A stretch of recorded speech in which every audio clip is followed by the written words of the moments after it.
Bonjour à tous. Alors je prends un peu l'espace, la question de bien ne pas planter comment faire une conférence. Bon voilà, c'est bon. Là, j'ai quelque chose, j'ai le timing. Parfait. Vous êtes prêts? Aussi prêts que moi? Ok, superbe. Ouais, oh, je vois qu'on a des personnes qui vont participer au fond. Donc cette conférence, comment bien rater sa gestion de crise, pourquoi est-ce que je la fais?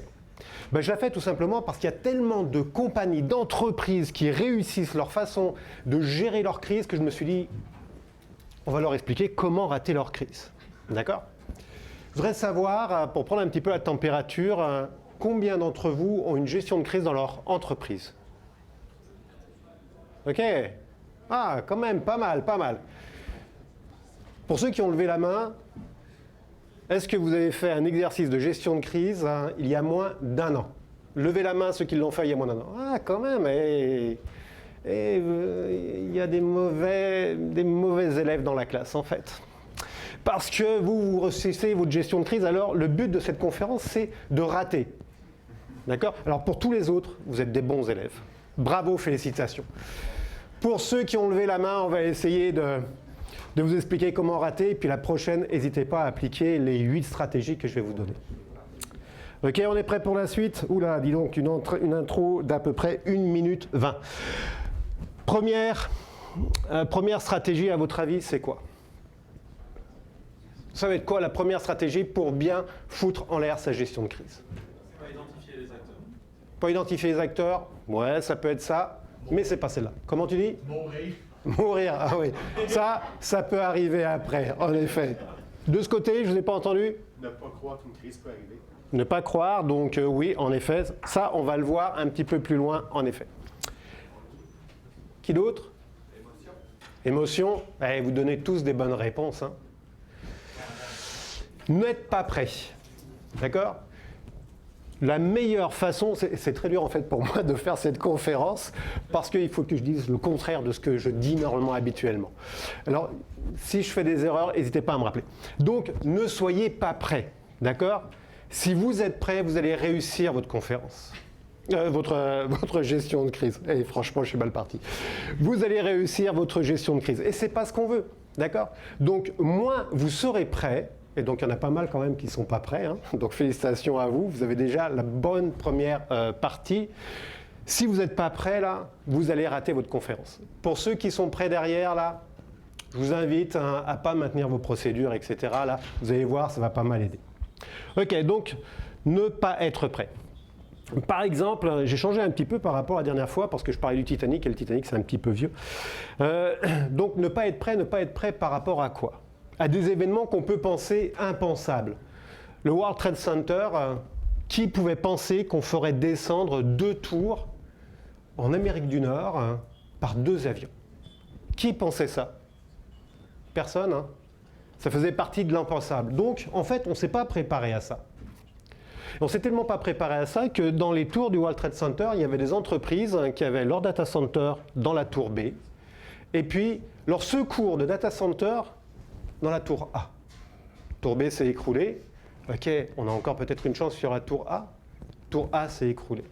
L'entreprise a perdu son centre informatique primaire et son secours. Elles n'étaient pas prêtes. Donc en fait, elles ont bien réussi ce challenge de foutre en l'air leur gestion de crise. Ne pas être prêt aussi, c'est par exemple, on voit en fait, c'est les Chinois qui sont au bout. L'armée chinoise, comme beaucoup d'ailleurs d'armées, en fait, travaille à faire de la cyberguerre et de plus en plus. Donc par rapport à ça, le mieux, si on veut bien rater la prochaine crise, c'est surtout pas de se préparer à une cyberguerre, à du cyberterrorisme, et pas se préparer du tout à tout ce qui va être type de cyberattaque. Donc si vous êtes venu ici pour vous préparer là, vous démarrez mal. Autre point, sur la préparation, on a actuellement en Europe une guerre, on s'aperçoit, Ukraine-Russie, on entend parler tous les jours, mais il y a quelque chose qui se passe entre l'Europe et l'Amérique du Nord. Il y a des câbles qui nous permettent de transiter un paquet d'informations, c'est tous ces câbles Internet. Ces câbles Internet, en fait, sont très facilement détruisibles. On l'a vu pour Nord Stream 2, là, ils ont fait péter quand même 2 gazoducs. Ils n'ont pas eu trop de difficultés à faire ça. Au nord de l'Angleterre, en Irlande, ils ont commencé à couper quelques câbles. Ça a eu quelques effets. Donc, surtout, ne vous préparez pas à une coupure mondiale de l'Internet. Surtout pas. Sinon, vous allez vous en sortir, et ce n'est pas le but, si vous ne voulez pas que votre entreprise s'en sorte. Donc, ne pas être prêt, c'est ça, en fait. Ne pas avoir aussi une vision à long terme, ou même à court terme, parce que là, ça va plutôt vite, hein, pour pouvoir faire en sorte que votre gestion de crise soit complètement bordélique. Donc, première étape, ne pas être prêt. D'accord ? Donc, ne regardez pas ce qui va arriver, et surtout, n'ayez pas de plan de reprise informatique, pas de plan de continuité d'affaires. Si votre informatique s'arrête, demandez à vos affaires aussi de ne rien faire. Et vous allez voir, ça va être assez efficace. C'est bon pour celle-là ? Vous aimez bien celle-là ? Merci. Deuxième, celle-là, on va faire une petite référence à Franck, là. Deuxième façon de bien rater sa gestion de crise.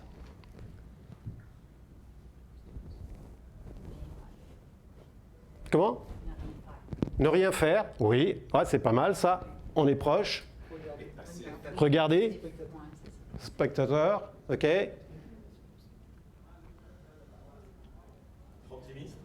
Optimiste. OK.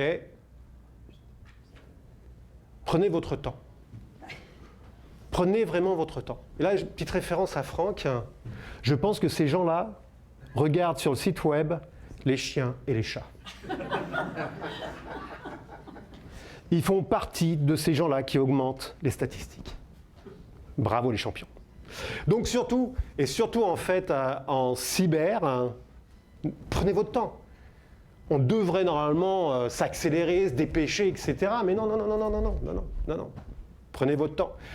Hier, Alex, ils ont déclenché leur gestion de crise en 1 heure à 2 heures. Non, mais sérieux.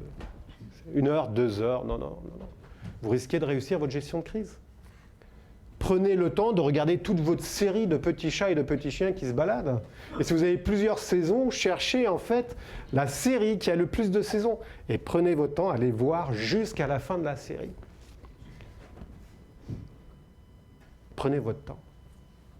Ça, avec ces 2 méthodes-là, vous pouvez bien déjà foutre en l'air votre gestion de crise. Alors si vous étiez prêt, prenez ce deuxième point-là pour foutre en l'air votre gestion de crise. OK ? Dépêchez-vous surtout pas. Alors, quelques exemples par rapport à ça. Puis vous n'avez pas de chance, en fait, vous avez 3 Français qui vont passer cet après-midi. Et on parle beaucoup, en fait.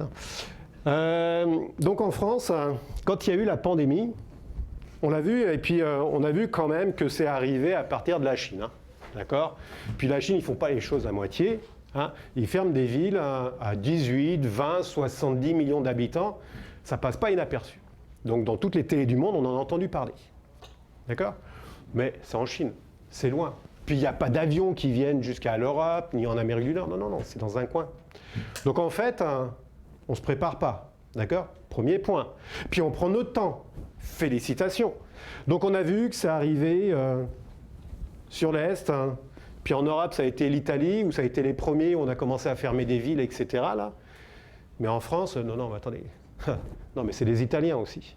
D'accord ? On est des Français. Les Français, centre du monde, nombril du monde. Donc par rapport à ça, en fait, on a même invité des Italiens, des footballeurs italiens, à faire un match alors qu'eux, ils avaient fermé des villes. On est vraiment trop fort. Donc par rapport à ça, on a vraiment pris le temps. Et puis ensuite de ça, c'est arrivé en France, forcément. Et puis, pour bien montrer comme quoi on était conscient du problème, on a mis des affiches, parce qu'on sait pertinemment que les affiches en papier arrêtent les virus. D'accord ? Parce que le virus, quand il arrive en France dans le corps d'un voyageur, qu'il soit chinois ou pas, là, dès qu'il voit le papier, il saute du corps et il recourt dans l'avion pour partir en Chine. D'accord ? Donc, on a mis des papiers comme ça. On s'est très bien préparé. Donc là, on a vraiment pris le temps, quoi. D'accord ? Puis après, c'est arrivé au Canada, au Québec. Et au Québec, on n'avait pas vu venir ça. Hein. Non. C'était de l'autre côté de l'Atlantique. Attendez. Puis quand les virus savent nager ? Ils ne nagent pas, les virus. Non. Et puis c'est arrivé au Québec, genre le 18 mars, un petit peu avant, le jour de mon anniversaire. Et donc, ils ont fermé le Québec le jour de mon anniversaire. Le repas du soir, il s'est fait à la maison. Donc, prenez votre temps. Si vous voyez les choses arriver, surtout ne vous précipitez pas. Hein. N'oubliez pas les chats, les chiens. 70% sur Internet ou 70 millions, je ne me rappelle plus. OK? Allez, troisième façon de bien foutre en l'air sa gestion de crise. Ne pas communiquer. Elle était trop facile, celle-là. Ouais, c'est ça. Elle était trop facile. Ne pas communiquer ou alors communiquer mal. Communiquez pas ou communiquez mal. D'accord? Donc, communiquez pas, là, c'est facile, vous dites rien. Il n'y a rien qui se passe. Tout va bien. Vos systèmes informatiques sont arrêtés, vous ne communiquez pas. Vous dites rien. Il y a des gens qui s'en sont aperçus. C'est pas grave. C'est pas grave. On ne communique pas. Ou alors, si vous communiquez, parce que forcément, il y a toujours un premier de la classe là, dans les gestions de crise, c'est agaçant, c'est agaçant. Si vous communiquez, communiquez mal. Alors, communiquez mal, déjà, n'hésitez pas à dire des choses qui sont fausses. D'accord? Mentez sur la crise.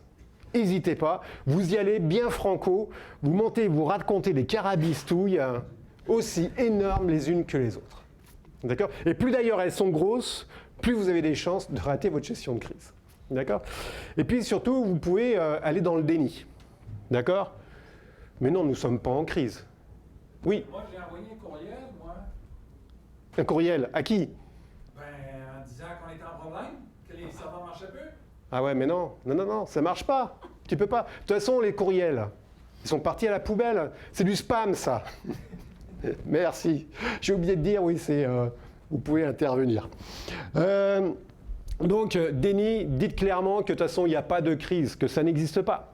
Et puis, si vous ratez cette partie-là, n'hésitez pas à dire que vous êtes les meilleurs. Moi, dans une journée, la gestion de crise, elle est réglée.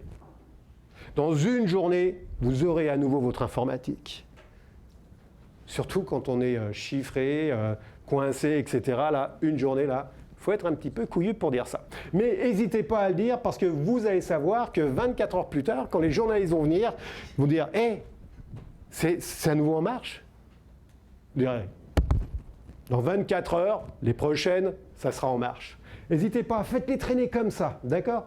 Donc, communiquez mal ou communiquez pas. OK? En ce qui concerne la sensibilité, le TA, le E qui est l'empathie. Quand on est dans une crise et puis qu'il y a du personnel qui perd son travail, regardez BRP par exemple. BRP, centre de formation. Centre de production, ils ont arrêté 4 centres de production et les personnes ont été rappelées à chez elles. Et puis, forcément, on s'inquiète. Et je pense que c'est toi qui as dû encore envoyer un mail pour demander si tu allais être payé. Non mais sérieux, pourquoi tu poses cette question-là? Les RH t'ont d'ailleurs répondu, pour te dire que tu verras quand tu vas recommencer le travail et tu verras avec ton boss. D'accord? D'accord? Communication encore, fabuleux. Donc, n'hésitez pas par rapport à ça. Donc, ayez beaucoup d'empathie avec les personnes qui sont elles-mêmes sinistrées. D'accord? Et puis, vous-même, si vous vivez un sinistre, pensez d'abord à vous. Pensez d'abord à vous, à votre entreprise. Vous êtes des victimes. Tous vos clients, on s'en fout en fait. C'est vous la victime, d'accord? Donc communiquez sur vous. Oh, je suis une pauvre victime. J'ai été cyberattaqué. Oh. Et si les clients se plaignent, rappelez-leur que vous êtes la première victime. Vous allez voir, pour les clients là, ils vont chercher d'autres compagnies. D'accord? Et là, vous avez bien encore foiré votre gestion de crise. Donc, communiquer, on pourrait discuter sur la communication. La communication, c'est la face visible de l'iceberg. Si vous faites une bonne gestion de crise avant, que vous avez bien préparé votre crise, que vous avez été super rapide, si vous avez une communication de merde, c'est ce qu'on va se rappeler. Donc n'hésitez pas là, c'est vraiment un point intéressant pour bien saboter votre gestion de crise, la communication.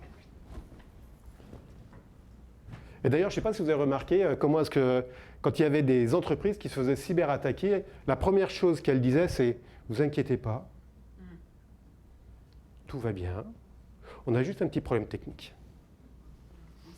Eux, ils le savent, que ce n'est pas juste un petit problème technique. Surtout quand il y a un message qui apparaît en disant « hé hé, Va falloir que tu payes un paquet de Bitcoin. Alors, deux exemples de communication où ils ont un petit peu foiré quand même. Il y en a un qui a foiré et puis l'autre qui s'est rattrapé. Ils sont toujours premier de la classe dans une gestion de crise. Il faut les virer d'ailleurs, ces gens-là. Donc, le cas de Samsung. Le cas de Samsung, c'était des téléphones qui avaient tendance à prendre feu. C'est ballot pour des téléphones, parce que ce n'est pas quand même leur première utilité. D'accord ? Première utilité, c'est de téléphoner, et seconde utilité, c'est d'utiliser Internet. Ou alors c'est peut-être Internet en premier, téléphoner peut-être après, sans compter peut-être les photos aussi.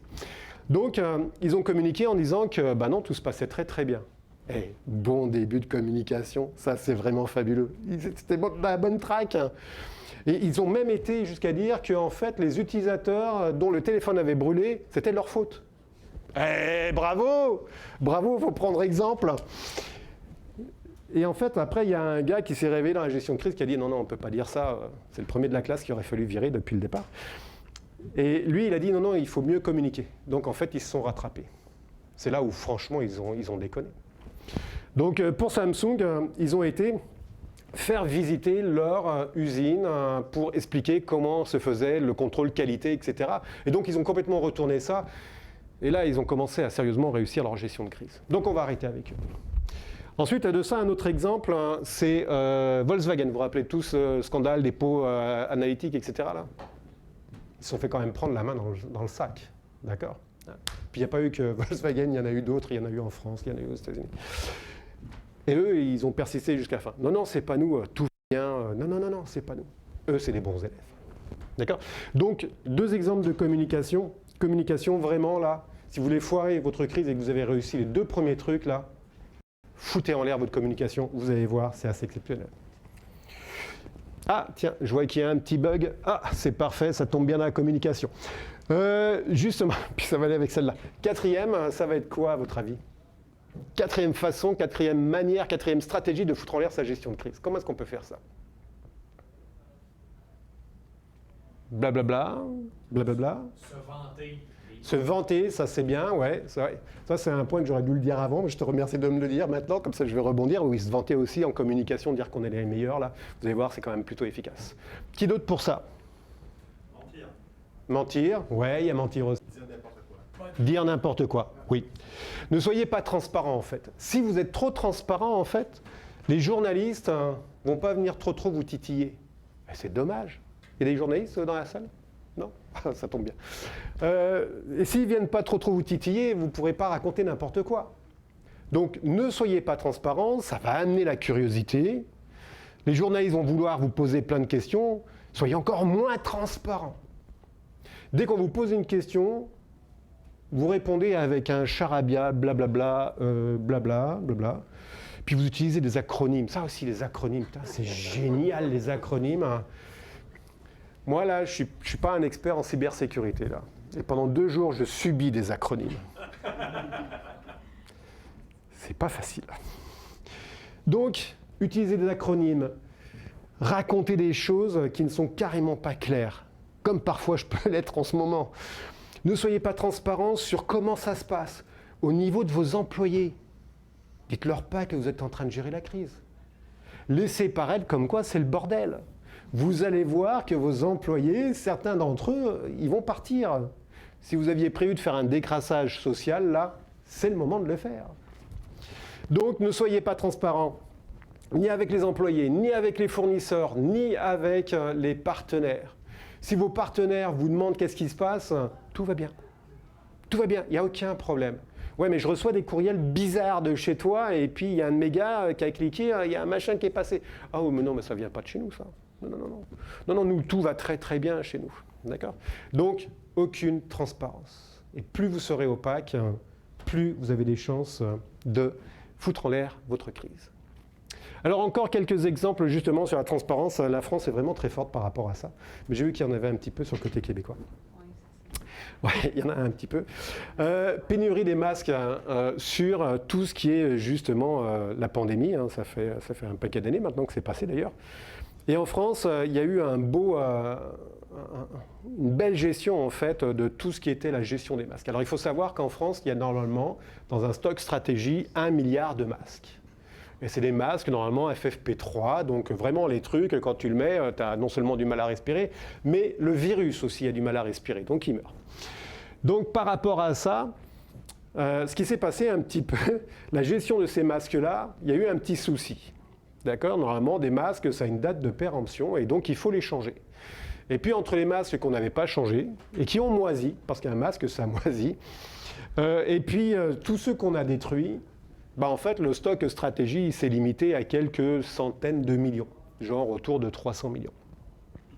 Et puis, donc de 1 milliard à 300 millions, ça fait 700 millions de moins. Jusqu'à là, j'ai réussi à calculer. Et sur les 300 millions, on a filé des masques aussi aux Chinois, qui en avaient réellement besoin. Donc forcément, on avait une rupture de masques. Donc là aussi, en termes de transparence, on n'a jamais dit qu'on était en rupture de masques. On a toujours dit qu'on avait un truc stratégique, et puis pire que ça, c'est qu'en fait, on n'avait pas besoin de masques. On a même une ministre d'État, je crois, qui a dit « Mais pourquoi est-ce qu'on mettrait des masques ? De toute façon, même moi, je ne sais pas comment mettre un masque. C'est un geste chirurgical, c'est un geste médical. » On est tous des médecins, parce que vu le nombre de masques qu'on a mis, je crois qu'on le maîtrise plutôt assez bien. Donc là aussi, plutôt que de dire la vérité, racontez non seulement des messages et ne soyez pas transparents, pourquoi est-ce que, par exemple, on n'a plus telle ou telle chose ? D'accord ? Racontez des carabistouilles par rapport à ça. Et c'est toujours très très efficace quand on manque de transparence. Généralement, ça génère des questions. Et si ça génère des questions, quand on n'est pas transparent, ça va générer des effets de bord sur les réseaux sociaux, qui sont vraiment superbes pour ça. Là. Servez-vous des réseaux sociaux d'ailleurs pour foutre la merde. Par rapport à ça, et puis les journalistes, ils vont faire les réponses à votre place. Si vous-même, vous n'êtes pas transparent, ils vont s'occuper de faire les réponses. Donc plus vous serez opaque, moins transparent, plus vous allez donner du temps et de l'espace aux autres. L'univers a horreur du vide. Les journalistes aussi. Et croyez-moi, ils le complètent excessivement bien. Et tous les gens qui sont sur les réseaux sociaux vont aussi le compléter très très bien. Et donc, il y avait en bas, pour la partie québécoise, SCFP, la dénonce, le manque de transparence, la consultation du gouvernement, etc., etc. Donc la transparence, au même titre que la communication, c'est toujours très très efficace. Le 5, à votre avis, c'est quoi ça ? Camouflé, ouais, ça y ressemble un petit peu. Comment ? Pas avoir de plan. Pas avoir de plan, ouais, ça peut être ça aussi. Faire croire qu'on fait quelque chose, ouais, ça c'est pas mal ça. Moi j'aime bien ça. Ok. Dans notre cas, c'est changer les rôles. Si les bons élèves là-bas qui ont une gestion de crise, j'imagine que vous avez un tour de table, avec un président, un responsable TI, etc. Là, vous êtes vraiment de mauvais élèves. Donc par rapport à ça, là, en fait, un bon moyen, si les 4 premiers là, vous avez été mauvais là-dessus, vous avez raté les 4 premiers là, le 5e, échanger les rôles. Échanger les rôles. Communication, par exemple, généralement, il y a un juriste qui traîne autour d'un comité de crise décisionnel, et puis lui, il va s'occuper de la partie juriste. Il y a des juristes dans la salle ? Non ? Parfait. Sinon, je vais me faire des ennemis. Donc, mettez un juriste à la communication. Vous allez voir que votre communication, elle va être tellement verrouillée au niveau juridique qu'en fait, qu'elle ne va plus rien dire et que là, vous allez avoir les journalistes qui vont embarquer concernant la transparence, ça va être tip-top là-dessus. Ou sinon, mettez un gars techno. Un gars techno, là, avec des acronymes, je vois que ça vous parle là. Ah oui, ça c'est clair. Mettez un gars techno et vous allez voir que là aussi, là, les acronymes, ça va être une tuerie. Donc, changez les rôles par rapport à ça. N'hésitez pas. Le président qui siège, vous lui demandez d'aller chercher les cacahuètes, les choses comme ça, là, parce que il faut un petit peu manger, du soda, des choses comme ça. C'est important dans une gestion de crise de manger du sucre, n'hésitez pas. Donc lui, vous lui envoyez, puis en plus, il a la carte de crédit de l'entreprise, donc il ne va pas se priver d'être lui des cacahuètes de luxe. Donc lui, vous l'envoyez faire les achats des cacahuètes, des boissons, etc. L'informaticien, vous lui demandez de faire du juridique, je pense que c'est bien. Informaticien, juridique, je pense que ça va très très bien de pair. Le juridique, faites-lui faire la communication. Et puis la communication, faites-lui faire la reprise informatique. Là, je pense que ça va vraiment bien aider. En termes de communication, ça va être pas mal. Donc, par rapport à ça, là, ça c'est une gestion de crise type. Oubliez celle-là, là. Mélangez tous les rôles. Et puis surtout, il y a un petit bonhomme là-bas, là. Vous pouvez faire entrer un nouveau membre dans l'équipe. ChatGPT. Faites-lui prendre les décisions. En fait, moi, j'utilise deux intelligences artificielles. ChatGPT, et lui, c'est un petit peu un mauvais élève parce qu'il me donne un petit peu souvent des bonnes réponses. Et l'autre, c'est ChatSonic. Et Sonic, pas comme le gars qui court vite. Hein. Non, lui, il court vachement moins vite. Hein. Et lui, il donne de mauvaises réponses. Donc, si vous voulez mettre une intelligence artificielle dans votre gestion de crise, ChatSonic. D'accord ? Et là, vous lui demandez, prends des décisions à ma place. J'ai une cyberattaque. Mon réseau est attaqué. Qu'est-ce que je dois faire ? Est-ce que je dois couper le réseau ? Est-ce que je dois couper les serveurs ? Et il y a des grandes chances qu'il dit, ouais, surtout, mon pote, coupe tout. Éteins les serveurs. Ne te préoccupe pas de justement garder les pièces qui vont te permettre d'analyser, de faire du forensic et tout ça. Non, coupe tout. D'accord. Donc, si vous avez un tour de table que vous n'arrivez pas à le faire changer, là, mettez ChatSonic et vous allez voir que lui aussi va vous aider. La gestion de crise, ça va être assez fabuleux. OK ? C'est bon pour ça ? 19 minutes. Allez, go, Alex, on y croit. On va aller jusqu'au bout. 6, qu'est-ce qu'on peut mettre par rapport à ça ? Qu'est-ce que ça pourrait dire, ça, cette dame avec des lunettes roses ? Qui pourrait me dire ce que c'est pour dire ? Comment ? Oui, tout est bien, la vie est belle, on voit la vie en rose. Ah, ça, j'aime bien la vie en rose. Du fun ? Ouais. Du fun. Il n'y a aucun problème de gérer cette crise-là. Il n'y a aucun problème à gérer cette crise-là ? OK. C'est facile. OK, parfait. N'ayez aucune vision globale. D'accord ? N'ayez aucune vision globale. Donc oui, la vie en rose, il n'y a aucun problème par rapport à ça. On a le nez devant le guidon, on regarde juste ça, là, et surtout, on ne regarde pas en 360, on ne regarde pas au-dessus, en dessous, devant, derrière. Non. On reste collé sur son truc, hein, et on ne regarde pas à plus long terme. Donc quand on prend une décision, on prend juste la décision ici, là, et on ne regarde pas 2 ou 3 coups d'avance. Parce que si on regardait 2 ou 3 coups d'avance, on pourrait s'apercevoir qu'on fait une connerie. Et c'est pas ce qu'on veut. Il faut qu'on en fasse des conneries si on veut foutre en l'air notre gestion de crise. D'accord ? Donc, Log4j. On a coupé tous les serveurs du gouvernement. Ceci dit, moi je trouve que c'est une bonne idée. Je sais qu'il y en a qui disent que c'est pas une bonne idée. Mais par rapport à ça, Log4j, on s'est aperçu quand on a géré Log4j qu'il y avait peut-être des choses autour de VMware. Et puis je crois que même on a remonté, on nous a demandé de patcher les serveurs VMware. Ben là, en Europe, et puis un petit peu partout dans le monde d'ailleurs, ben, il y en a qui n'ont pas appliqué cette consigne. Ils n'ont pas patché leurs serveurs VMware. Il y a plusieurs centaines de milliers, je crois, de serveurs VMware qui se sont fait attaquer. Eux, là, ils ont une vision comme il fallait faire, c'est-à-dire ils ont juste regardé là, ils n'ont pas regardé à plus long terme. Donc ça, là, bravo à eux, c'est génial par rapport à ça.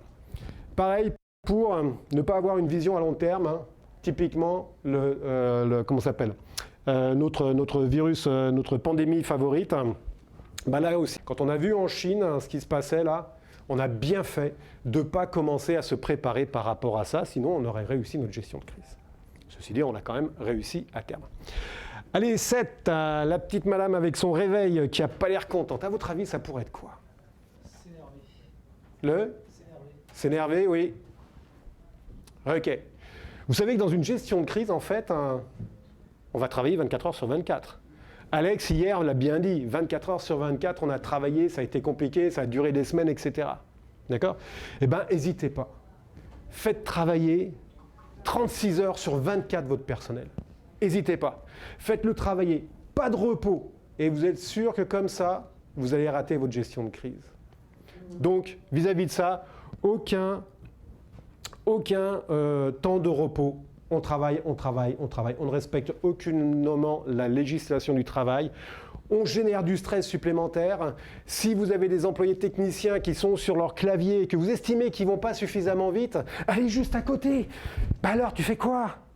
Mais non, tape cette commande. Mettez-leur la pression. Genre de truc qui ne se fait jamais, hein. On le sait bien. D'accord ? Donc n'hésitez pas là-dedans.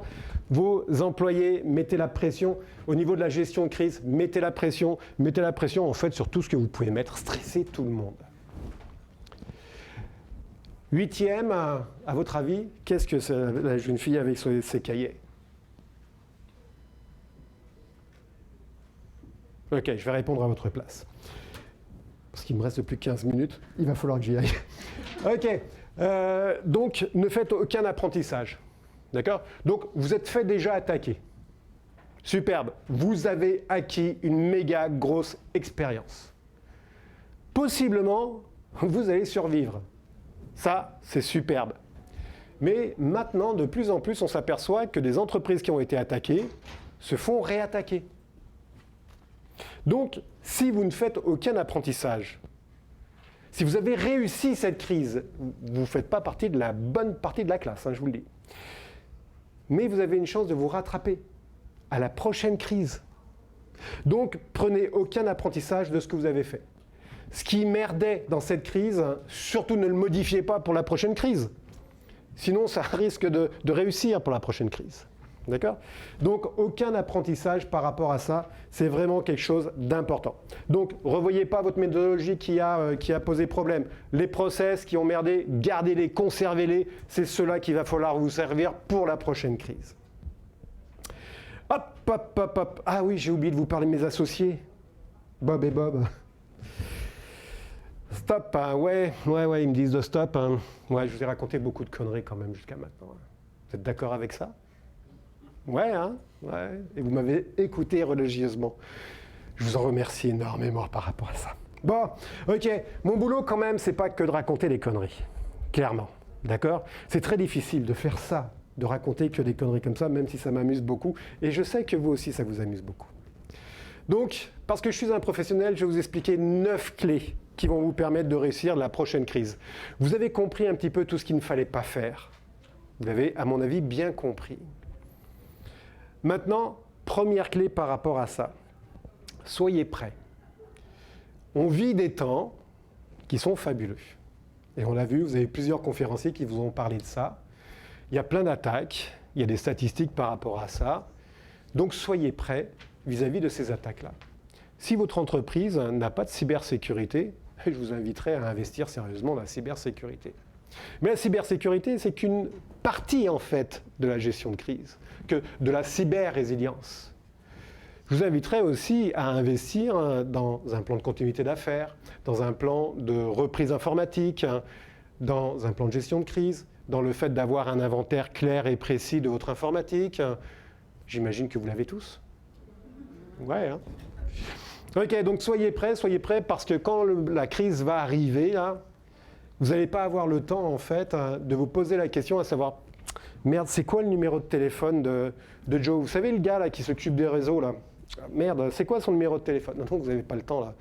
Donc, il va falloir avoir des annuaires à jour, de préférence papier, parce que généralement, les cyberattaquants ont le tort d'attaquer l'informatique, et donc notamment les annuaires et toutes ces choses-là. Donc, ayez une trace papier, un format papier, une carte réflexe, par exemple, sur lequel on va avoir un certain nombre de choses. Alex en a parlé hier. Alex, si tu nous écoutes, bonjour à toi. Il y a un petit truc pour toi à la fin de la formation, de la conférence. Donc, il avait un petit bout de papier sur lequel il y avait un minimum d'informations. Si vous n'avez rien actuellement, faites déjà une première liste de qui est-ce que vous devez appeler et qu'est-ce que vous devez faire. D'accord? Donc, par rapport à ça, là, n'hésitez pas à faire les 15 premières mesures que vous devez faire. Deuxième point, déclencher rapidement. On le sait que les cyberattaquants, et puis c'est de l'électronique, tout ça, l'électronique, ça va beaucoup plus vite que quand on marche. Ça fonctionne bien et ça va très très vite. Et on sait que ça peut se répandre très très vite. Donc, plus on va attendre, plus on va prendre des décisions tardives, plus en fait ça risque de progresser. Donc par rapport à ça, déclencher rapidement, ça va être de dire, ok, qui c'est que j'appelle, comment est-ce que je l'appelle, combien de temps il a pour venir, comment est-ce que j'organise ma gestion de crise pour faire en sorte que les gens se retrouvent regroupés, pour qu'on en discute, etc. Comment est-ce que j'organise tout ça? Déclencher rapidement, hier Alex parlait de 1 heure à 2 heures, c'est bien 1 heure à 2 heures. En dessous d'1 heure, ça serait mieux, mais j'ai rarement vu. Sauf quand les gens étaient tous dans la même pièce, mais en dehors de ça, je n'ai jamais vu. Donc, déclencher rapidement, ça veut dire avoir des processus, avoir des procédures, savoir qui appeler, savoir quoi faire, comment le faire, avec qui le faire. Déclencher rapidement, c'est aussi peut-être dans votre liste de soyez prêts, avoir la liste des partenaires, notamment des entreprises qui vont vous aider à reconstruire vos systèmes, de votre assureur qui va vous envoyer un bridge coach, par exemple, ou s'occuper de votre crise, etc.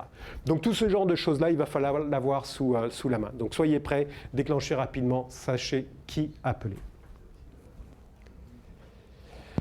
Ayez une stratégie de communication. Vous pouvez avoir les 2 premiers points, être prêt, avoir déclenché, avoir des plans de reprise informatique, avoir des plans de continuité d'affaires, avoir super bien géré votre crise. Ça, c'est que de la technique. Mais si derrière, vous faites une communication de merde, la seule chose qu'on va se rappeler, c'est de votre communication de merde. On ne se rappellera pas de toutes les personnes qui ont bossé, qui ont saigné haut et sang et eau, qui se sont battues au quotidien, qui ont travaillé 24 heures sur 24, et des personnes qui sont peut-être possiblement parties en burn-out parce qu'elles ont trop travaillé. Ça, on ne va pas s'en rappeler. La seule chose qu'on va se rappeler, c'est votre communication. Donc votre communication, c'est multicanal. C'est la communication vis-à-vis des journalistes, c'est la communication vis-à-vis de vos partenaires, mais aussi vis-à-vis de vos personnels, de vos clients, et toutes les personnes, toutes les parties prenantes qui vont travailler avec vous. Et les communications, il va y avoir des communications globales, mais il y a des communications aussi qui sont ciblées. Si on prend par exemple Montmorency, moi je trouve que la communication de Montmorency a été une très belle communication. Par contre, ils ont péché sur le ciblage. Ils n'ont pas forcément fait les bonnes communications vis-à-vis de telle catégorie de personnes. Et c'est ce qui leur a été reproché. BRP, c'est la même chose. Et c'est ce qu'on constate régulièrement au niveau des communications. Donc il y a une stratégie de communication. Une communication, ça se prépare maintenant. Parce qu'au moment de la crise, c'est largement trop tard. Soyez transparent et clair. Vous avez le droit de dire en crise que vous ne pouvez pas dire ce que les autres voudraient entendre, et notamment au niveau des journalistes. Généralement, quand il y a une cyberattaque, il y a la police qui embarque, il y a une enquête qui est faite, et normalement, il y a un saut de confidentialité qui est mis là-dedans. Donc, quand on vous pose des questions, certaines questions, vous ne pouvez pas y répondre. Vous avez le droit de dire « je ne peux pas y répondre parce qu'il y a telle chose et telle chose ». Mais aussi, la transparence, c'est de dire les choses telles qu'elles sont. Oui, on s'est fait cyberattaquer. C'est un fait. On ne peut pas dire le contraire. Sachez cependant qu'on fait tout le nécessaire pour reconstruire dans les meilleurs délais. On a des équipes, etc. Et être clair, c'est un chat, c'est un chat. Un chien, c'est un chien. C'est vraiment ne pas utiliser des acronymes. Évitez tout ce genre de choses-là. Dites les choses avec des mots qui sont compréhensibles. Faites en sorte que le message que vous transmettez soit bien compris. Parce que s'il n'est pas compris, l'univers a horreur du vide. Et il y a un paquet de monde qui va vous retourner votre communication. Il va falloir gérer la crise dans la crise sur votre communication. Ayez des rôles et responsabilités. Chacun a une action à faire dans une gestion de crise. Le président préside, la personne des coms communique, le responsable TI s'occupe de tout ce qui va être sa reprise informatique, etc., etc. Donc chacun doit connaître son rôle et sa responsabilité. Et on ne doit pas prendre le rôle ou la responsabilité de l'autre, si toutefois il est là, à sa place. Parce que en fait, moi, je ne suis pas un communicant, je ne suis pas un juriste, je suis un expert en gestion de crise. Donc je vais me gérer de la crise. Tout ce qui est juridique, je ne m'en occupe pas. Il y a des spécialistes par rapport à ça. Je suis quelqu'un qui projette toutes les actions qui vont venir. J'analyse chaque action qui va être faite, ça fait partie de mon boulot. Je ne vais pas m'occuper, par exemple, de m'occuper de la reprise informatique ou de la reprise du métier comptable. Ce n'est pas dans mon périmètre. D'accord ? Donc chacun ses rôles et responsabilités, très très importants. Dès qu'on va commencer à avoir dans une gestion de crise des personnes qui vont commencer à s'occuper du boulot des autres, ça devient le bazar. Et là encore, pour bien connaître son rôle et sa responsabilité, faire des exercices, ça va permettre de bien se connaître. On a eu à l'occasion à faire des gestions de crise avec différentes entreprises qui ne se connaissaient pas forcément. Il a fallu faire des simulations de crise pour qu'ils apprennent à se connaître. Sinon, au moment d'une vraie crise, ils ne se connaissent pas, ils ne connaissent pas leur rôle et leurs responsabilités. Donc là aussi, c'est très très important de faire ce genre de choses-là. Ayez une vision globale et à 360 degrés. Sachez tout ce qui se passe. Dans une gestion de crise, généralement, on est pas mal dans une bulle. On ne se préoccupe pas forcément d'écouter ce qu'il y a sur le reste. On est très souvent en silo. C'est une erreur. Écoutez tout ce qui vient de la base, parce que ce qui va venir de la base, c'est ce qui va vous permettre de savoir ce qui fonctionne, ce qui ne fonctionne pas. Savoir ce qui vient de vos collègues dans une gestion de crise. Le gars de communication, qu'est-ce qu'il en pense? Le gars qui s'occupe de la chaîne de production, qu'est-ce qu'il en pense? Qu'est-ce qui se passe chez lui? Le gars qui s'occupe de l'aspect métier, comptable, financier, juridique, qu'est-ce qui se passe à son niveau? Donc soyez à l'écoute de ce qui se passe de côté latéral, etc. Et forcément, il va y avoir aussi ce qui se passe en dehors de votre propre cercle. Les réseaux sociaux, vos employés, qu'est-ce qu'ils en pensent, qu'est-ce qu'ils disent par rapport à ça? Donc ayez une vision globale sur qu'est-ce qui se passe, pas seulement au niveau de votre gestion de crise, mais bien au-delà. Prenez une gestion de crise, un événement comme une pierre qu'on lance dans l'eau. Quand on lance une pierre dans l'eau, ça fait plouf. Ça, c'est déjà la base. Mais dans le plouf, vous avez en fait le centre. C'est votre crise. C'est ce qui vient de se passer. Mais quand la pierre, elle tombe, elle va faire des vagues. C'est tous ces cercles concentriques qu'il va falloir prendre en compte pour regarder justement où est-ce que ça va, où est-ce que ça se passe. Et donc, dans toutes les directions, il va falloir le regarder. Donc, très important de regarder, d'avoir une vision globale sur ce qui se passe et une vision aussi future. Quand on voit par exemple en Chine qu'il y a une épidémie qui commence, le Covid, et qu'on voit qu'il y a des villes qui sont fermées, il y a peut-être des alarmes à tirer, de regarder, tiens, comment ça se passe. Quand on voit que ça se déplace, peut-être qu'il faut commencer à se préparer. Donc avoir en fait cette notion de regarder bien au-delà de ce qui se passe présentement. Dans le cas que je vous parlais au tout début, de ce qui se passe en Ukraine, cyberguerre, cyberterrorisme, c'est des choses qu'il faut que vous preniez en compte maintenant, parce que tôt ou tard, on risque de se faire couper les liens Internet entre l'Europe et le Canada, entre l'Europe et l'Amérique du Nord. C'est des choses qui peuvent arriver clairement. Donc là aussi, regardez par rapport à ça. Gérer le stress de vos équipes. Les équipes, hier, j'ai posé une question à Alex et j'ai eu la réponse. Par rapport à ça, il m'a écrit hier soir là, et il m'a dit en fait que ça avait été géré par les équipes et qu'il y avait eu des roulements par rapport à ça. Il est clair que dans une gestion de crise, on va avoir deux types de personnes. On va avoir des personnes qui vont travailler. Et dans vos équipes, vous avez des personnes phénoménales. Quand il y a une crise, c'est fou le nombre de personnes qui veulent se mettre à aider. Donc ça, c'est super positif, on va s'appuyer sur ces gens-là. L'effet négatif de ça, là, c'est que vous avez des personnes qui vont travailler jusqu'à épuisement. Pas parce qu'on les pousse, parce qu'elles le veulent. Donc là-dessus, il faut être attentif à ce genre de choses-là. Donc la gestion du stress, il y a des règles qui sont très simples. Une personne, au bout de 10 heures de travail, obligatoirement, retournez-la chez elle. Quitte à arrêter le travail, mais retournez-la chez elle. Parce qu'au bout de 10 heures, on n'est plus dans un état, surtout en stress, on n'est plus dans un état où on peut gérer des éléments. Et dans les plans de reprise, pour en avoir fait suffisamment, je vous garantis que quand on dépasse 24 heures de travail, généralement la reprise, elle se passe très très mal. Donc gérer le stress, très très important par rapport à ça. Apprenez de la crise. Comme je le disais tout à l'heure, là, il est clair que si vous êtes attaqué une fois, vous allez être attaqué une deuxième fois, voire une troisième fois. Parce qu'en fait, vous êtes une rente. Clairement. S'ils ont réussi à vous extorquer des sous, là, pourquoi est-ce qu'ils s'en priveraient? En plus de ça, ils sont dans vos réseaux, dans vos systèmes depuis des années, enfin pas des années, depuis des mois, des semaines, hein, donc ils savent très bien comment ça fonctionne. Donc par rapport à ça, apprenez de la crise. Ce qui a bien fonctionné, renforcez-le. Ce qui n'a pas bien fonctionné, changez les choses. Et par rapport à ça, actualisez vos plans vis-à-vis de ça. Très important. Je suis dans les temps, je suis trop fabuleux.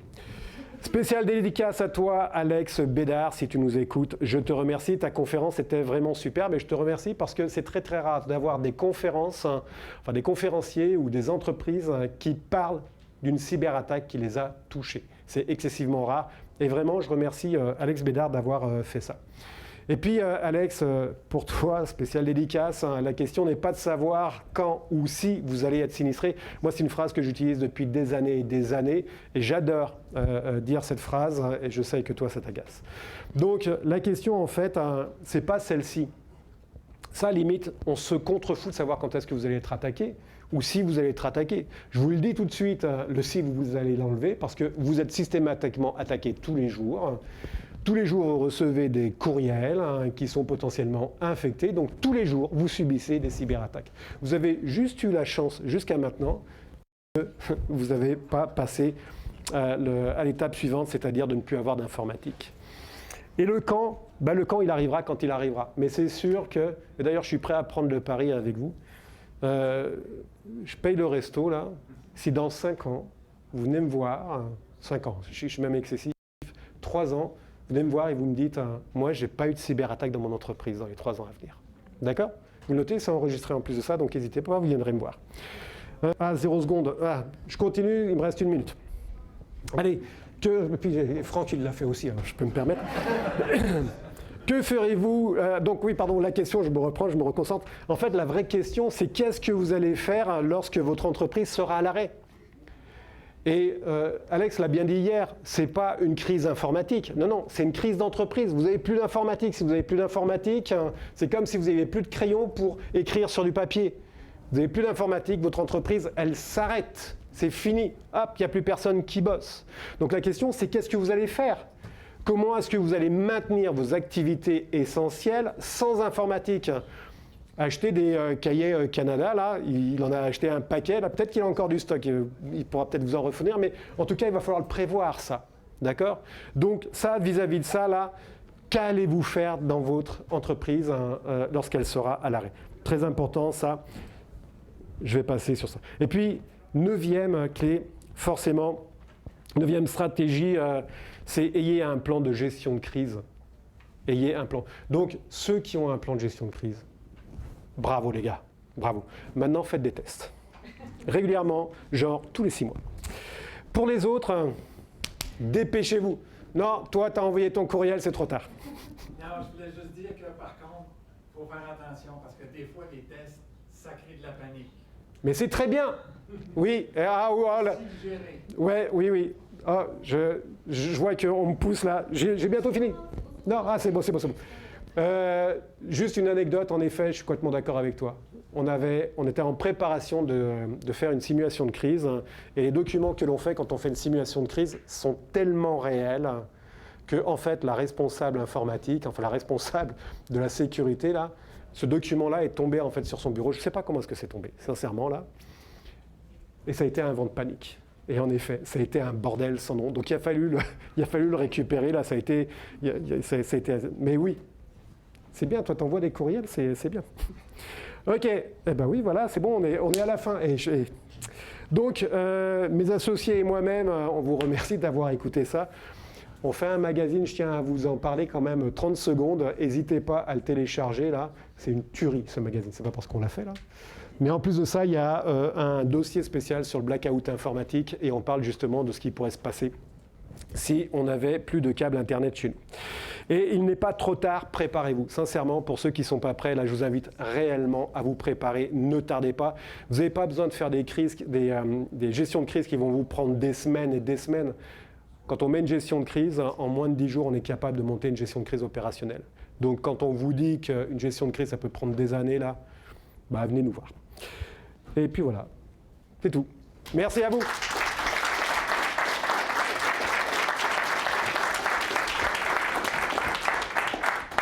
Est-ce que nous avons des questions? Frank, est-ce que tu peux venir dans le micro qui est juste là pour les gens du live? Merci. Connais-tu le GRIDEX? Le GRIDEX, non, pas du tout. Non, c'est la gestion de crise du NERC et de toutes les sociétés d'énergie au nord canadien et américain. J'ai eu cette chance d'en participer à l'un. C'est tellement, vous parliez tout à l'heure de simulation et compagnie, ils vont même jusqu'à simuler l'intégralité de tout ce qui se passe à une télé comme si on voyait vraiment les informations en vrai. Ouais. Attaque de drone sur compagnie, gestion de la clé USB laissée dans le parking, le gars qui a été menacé de sa famille avec prise d'otage de sa fille pour aller jusqu'à justement la crise complète. C'est extraordinaire. Je ne sais pas si vous avez la chance d'aller voir éventuellement les documents, mais honnêtement, c'est interdit malheureusement d'être sur place quand ça le fait. Parce que là, il faut des Dietner, enfin il y a des droits, mais ils le mettent sur le site en ligne. Je vous invite éventuellement à aller voir, c'est assez impressionnant.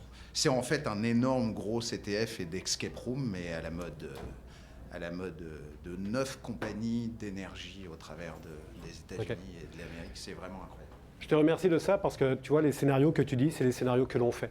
La notion de prise d'otage, c'est un scénario que l'on fait pour un membre d'un cloud dont sa famille a été prise en otage et il s'est organisé pour bloquer le cloud de sorte que plus personne ne pouvait y accéder.